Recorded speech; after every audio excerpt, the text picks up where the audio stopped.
Yan po mga ka-promdi, kulong-kulo na po at natimplahan na natin. Ilalagay na po natin yung pechay. Wow! Yung pechay mga ka-promdi, punong-puno. Ito po ang legit na nilaga. Dahil matagal po ito pinakuluan sa kahoy. At talagang lasang-lasang mo yung beef sa sabaw. Yan. Saka wala na rin apoy masyado. Saka natin.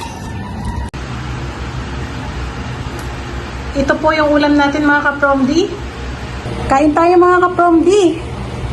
Nilagang baka. Kain po.